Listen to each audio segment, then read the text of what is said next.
Thank you, Madam Speaker. I rise today to pay tribute to a truly extraordinary and exceptional American, a man by the name of John Kanzius, and to recognize a major milestone in John's dream to find a better way to treat cancer. That's with the completion of the Kanzius Cancer Research Foundation's mission. Now, when I first came to Washington, I was absolutely amazed by the number of academicians, researchers, thinkers, and intellectuals that work and reside in our nation's capital. You know, you listen to these people say, my goodness, we are so blessed as a country to have this great wealth of knowledge. The sheer brain power, the collection of brain power around here is incredible. Then you learn about something even more incredible and even more remarkable, and it happens right in your own home district. And in a town that you represent, and you say, wait a minute. In Erie, Pennsylvania, a guy named John Kanzius recognized that there had to be a better way to treat cancer. Now, John is truly an inspiration, not just to me, but and to his family, but to the entire country, and especially to the cancer community. Now, let me tell you a little bit about John. John was born in Washington, PA, in 1944. John made a living as a radio and TV engineer and was a one-time station owner. When he retired, John and his wife, Mary Ann, they had already completed their successful professional life and had raised 2 adult children. They headed to Florida like a lot of Americans do to enjoy their retirement. But that's not what was in store for John.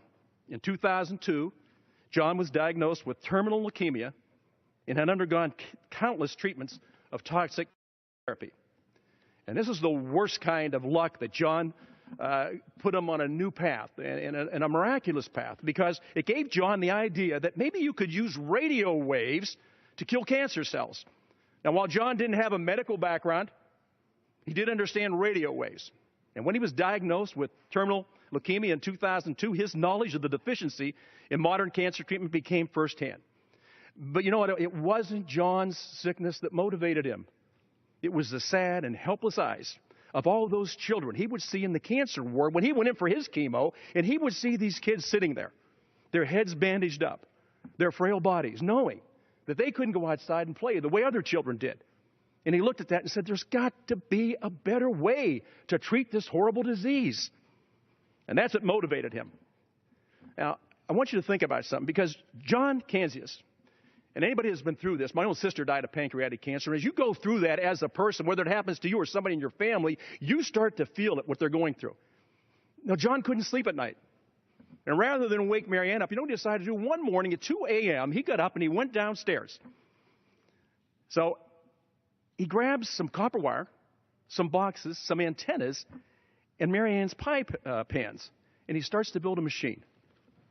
This is just an average, everyday guy who just got it. He understood that technology.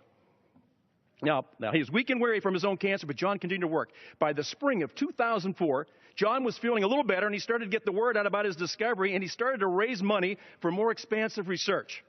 Could radio waves be the key to a non-toxic, non-invasive way to treatment? If one could find a way to direct metal to cancer cells, could radio waves be the answer to the prayers of countless people, young and old, suffering health failure and in an uncertain future on account of this cancer? Now, confronted with the suffering of so many young people, John Kanzius' can-do attitude kicked in, and he set out to demonstrate that radio waves indeed could kill cancer cells without harming any other tissue. No collateral damage.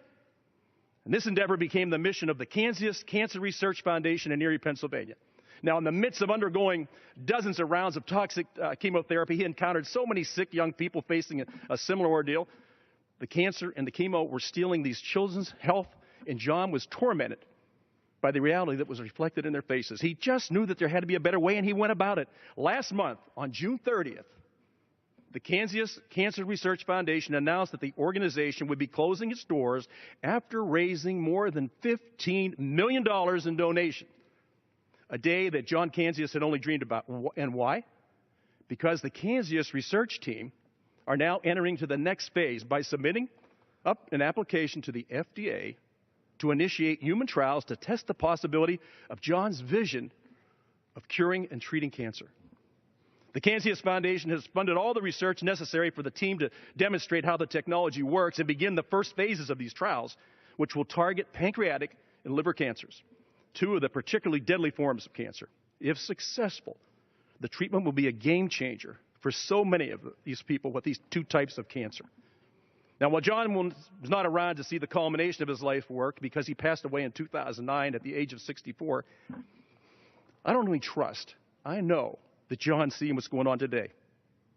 And I'm so happy to be here and be able to talk about Kanzius Research Center. And some of the people are in the gallery, actually. My good friend Mark Neidig, who up there is the executive director, board president Mary Ann Yoakum, and D.C. board member Deborah Thornton, to name a few. Again, an exceptional American. I thank you, and I yield back. Gentleman's time has expired. The chair recognizes the gentleman from Oregon.